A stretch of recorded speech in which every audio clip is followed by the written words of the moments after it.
Welcome to ML's English Podcast, the show where English learning meets mindset growth. Whether you're here to boost your vocabulary, speak with confidence, or build a strong, unstoppable mindset, you're in the perfect place. Get ready for powerful tips, real conversations, and high energy that will move you forward. This is more than just a podcast. This is your new routine for success. You know that feeling, right? You're mid-sentence trying to explain something and suddenly blank. Your train of thought just vanishes. Or maybe you feel like you know what you want to say, but the words come out all vague and you end up overthinking everything. It's so frustrating. Oh, absolutely. That feeling where your mouth seems to be running ahead of your brain or you just can't quite nail the point. Super common. But here's the thing, and it's really important. Being a strong communicator isn't some innate talent you either have or you don't. Okay. It's really a set of habits. And like any habit, well, you can learn them, you can practice them, you can get way better. You're definitely not stuck. That's actually really good to hear. So for this deep dive, we're going to dig into 9 of these habits, really transformative ones to help you speak more clearly, more impactfully. We've sort of grouped them into 3 key areas. Delivery habits, that's how your words land. Then vocal habits, protecting and using your voice effectively. And finally, cognitive habits, structuring your thoughts. Sounds like a solid plan. Where should we start? Let's jump straight into delivery habits. First one up, the pause. It sounds almost too simple, maybe, but it's incredibly powerful. It really is. And it's often overlooked. Think about reading something, a book, an article. You have paragraphs, right? White space. Oh, yeah, for Imagine trying to read a page that's just one solid block of text, no breaks. It's overwhelming, hard to follow. Right, you just get lost. Exactly. Well, speaking is the same. If you Yeah. just talk continuously, no breaks, everything just mushes together. It becomes, verbal clutter, mumbo jumbo. Nothing really sinks in. Okay, so the pause gives the listener a chance to catch up. Precisely. It gives their brain a moment to process. It lets the idea land. And here's the kicker. People who pause deliberately are often seen as more confident, not less. That's interesting. You'd think the opposite. Yeah, it signals you're comfortable, you're in control of your thoughts, not just rushing to fill silence. Okay. Yeah. So pausing is key. And that actually ties nicely into the second delivery habit, slowing down. Specifically, slowing down to highlight key information. So many people, myself included sometimes, especially if I'm nervous or have a lot to say, we tend to speak at one speed, often kind of fast. Right, that uniform pace. It's a really common trap. And the problem is, if everything is delivered at the same speed, nothing really stands out. It's like taking a highlighter to a textbook page and highlighting everything. If the whole page is yellow, Then nothing is actually highlighted. Got it. Exactly. So listen to the difference here. First, fast and flat. I just want to remind you that your voice matters and your communication skills is one of the most important skills that you'll develop in this life. Now, with strategic slowing and pauses, your voice. It matters. Communication. It's not just a skill, it's a superpower. Wow, yeah. That hits differently. It forces you to pay attention. Right. It creates that little mental speed bump. It signals, pay attention. This part is important. The goal isn't to talk slowly all the time, but to use slowing down like a verbal highlighter. That makes total sense. Using pace intentionally. Okay, delivery habit number 3, embracing declarative statements. Oh, yes. Tackling the ramble. Exactly. When you feel yourself just rambling, Yeah. your mouth is moving, but your brain is still trying to figure out the point, thinking while talking, basically. It makes you sound unsure, vague. Totally. So the fix is declarative statements. Short, clear, to the point sentences. They have a definite end. Instead of something like, maybe we could, potentially think about looking at some other social media ideas because, the timing is kind of important, I guess, and it might, possibly affect engagement levels, maybe. Yeah, exactly like that. So messy. Compare that to timing and consistency with our social media content will directly impact engagement. Boom. Clear, confident, to the point. It removes the guesswork, it replaces that hesitation with clarity, and importantly, conviction. It signals you know what you're talking about. Okay, so these 3 together, the pause, strategic slowing, and declarative statements, they really shape how your message is received. They take your voice from just noise to something people actually want to listen to. Absolutely. They form a really strong foundation for clear delivery. All right, let's shift gears then. Group 2, vocal habits. This is all about looking after your actual voice. Ever get a sore throat after talking a lot or feel totally wiped out after a presentation? Maybe your voice just feels weak. If you're nodding along, then vocal habit number 4 is for you. Prioritize voice warm-ups. Seriously. It sounds a bit like something singers do, maybe. Well, yeah, but it applies to everyone who uses their voice. Think of your voice mechanism, your vocal cords, and the muscles around them. It's a muscle system. You wouldn't just sprint full out without warming up your legs, right? Going from cold to full exertion strains things. Same with your voice. Okay, that makes sense.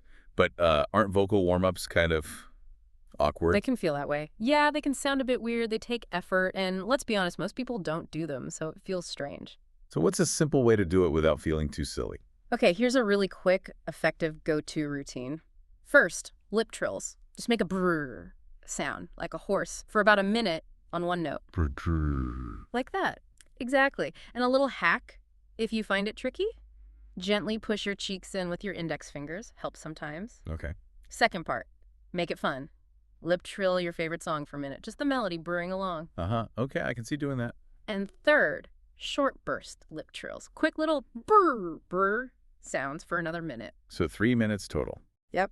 It resets your breath support, reduces tension, makes your voice clearer, stronger projection, and honestly, way less fatigue afterwards. And probably best done not in the middle of the office. Yeah.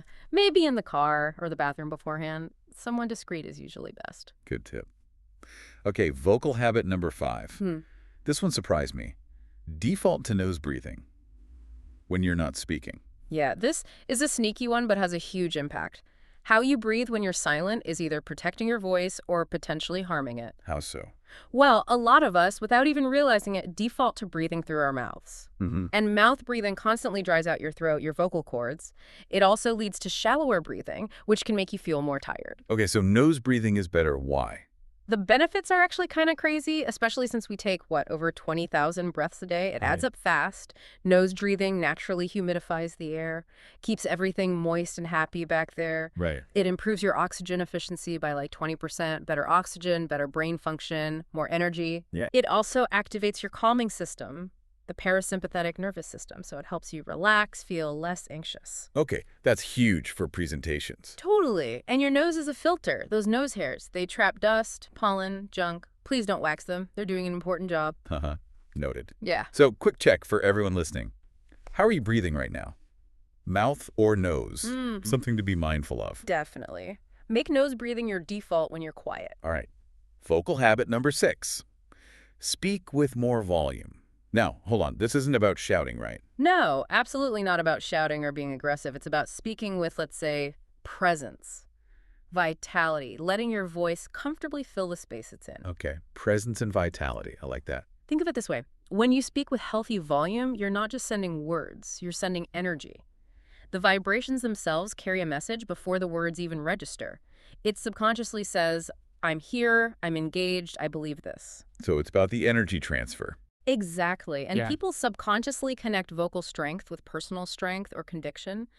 A very quiet, timid voice can unintentionally make great ideas sound small. Whereas a voice that carries authority, or at least presence. Lends weight to your words. People often worry about being too much if they speak up, but honestly, the far more common issue is playing too small vocally. That lack of presence hinders connection. That's a really important distinction. It's about connection, not aggression. Okay, group 3, cognitive habits. This is about structuring thoughts. Right, because even the best ideas can fall flat if they're presented chaotically. So true. Cognitive habit number 7, finish one thought at a time. This sounds obvious, but think about when someone doesn't do this. They jump from idea A to idea B halfway through sentence A. Yeah, and you're left trying to follow them, Yeah. mentally juggling unfinished thoughts. And usually, you just give up. You zone out. It's too much work for the listener. So why do we do it? Often, it's that internal multitasking again. Trying to say one thing while already thinking 3 steps ahead about the next thing. It just leads to fragmented, scattered, messy speech. Whereas good communicators, They start a thought, they finish it clearly, pause, then move on. It creates order. let me try a messy example. So I think the marketing campaign should go next week, but also, did you see the landing page conversion stats? We need to fix those. And, oh, did you watch the game last night? Crazy ending. Anyway, lunch should we order in because the budget for the campaign also needs rethinking. Exactly. It's all over the place. Exhausting. Now, structured. Team, let's aim to launch the campaign next week. Ensure everyone's aligned. Pause. Separately, the landing page conversions need attention. Let's develop an optimization plan. Pause. And a quick logistical note. We may need a working lunch today to discuss the budget adjustments. Is everyone okay with that? See? Same topics, totally different experience. Clear, digestible, respectful of the listener's brain. The structure makes all the difference. It really does. Often the idea is fine. It's the delivery structure that's the problem, which leads perfectly into cognitive habit number 8. Yeah. Use communication frameworks like CCC. Exactly. Frameworks are simple structures to help organize complex thoughts. They stop you from rambling. So instead of that vague, apologetic approach we sometimes take, Oh, yeah. like needing more resources for a project. Right, like that example. Hey boss, sorry, but like I looked at the project and the editors and marketing agrees and the GM said, I should tell you, we kind of need more people or maybe we won't hit the deadline. Just painful. Totally painful. So CCC helps avoid that. What does it stand for? CCC is context, core, connect. Context. First, set the scene. Give the why before the what. Ground the listener. Okay, don't just jump in. Core. Then deliver your main point. One single, clear idea. Keep it simple. Key message. Connect. Finally, show why it matters to them. What's the relevance, the impact, the Yep. benefit? Got it. Context, core, connect. So that resource request becomes, Like this. Hey, boss. Context, as you know, we're launching the new online course soon, and the timeline is tight. Core! Look, we're going to need extra editors if we want to meet the deadline. Connect. This will allow us to finish on time, avoid burning out the team, and protect the quality of our brand. much better. Clear, concise, rationale included. Frameworks just make communication so much more coherent, less rambling, more resonating. Okay, final habit, cognitive habit number 9. Master the art of analogies. Yes, this is such a powerful tool. Think about when someone doesn't understand something you've explained. What's the default reaction? Repeat it. Maybe louder or slower. Exactly. We just explain harder or slower, but often that doesn't help. So analogies are a different approach. They're like shortcuts to understanding. They connect something complex or new to something the listener already knows and understands. Something simple, familiar. Can you give an example? Sure. Remember that story about trying to explain compounding interest? The textbook definition, interest accrues on the principal plus prior interest, just gets blank stares. Repeating it slower doesn't help. Right. But use the snowball analogy. It's like a small snowball rolling downhill. It starts small, but picks up more snow, getting bigger and rolling faster. The earlier you start your investment snowball, the bigger it gets over time. Okay. Instantly makes sense. You can picture it. Exactly. Analogies do 3 amazing things. 1, they make your message sticky, memorable. 2, they make complex stuff feel simple. 3, they make you seem more relatable. Because you're connecting on their level using something familiar. Precisely. You're tapping into their visual memory, their existing logic. It's just a much more effective way to explain sometimes than pure definition. So stop just explaining, start connecting with analogies. Love that. These 9 habits together, delivery, vocal, cognitive, parky, they really do more than just change how you talk. They change how you connect. Yeah, it feels like the better you communicate, the more your authentic self actually gets seen and heard. That's a beautiful way to put it. It reminds me of that Maya Angelou quote. Oh, the one about feelings. Yeah. People will forget what you said, people will forget what you did, but people will never forget how you made them feel. So powerful. It puts the focus on connection. It does. So the encouragement is to practice these habits, get better, not really to impress people, but genuinely to connect more deeply. Because when you speak with that clarity, that confidence, that care, people do listen differently. They really do.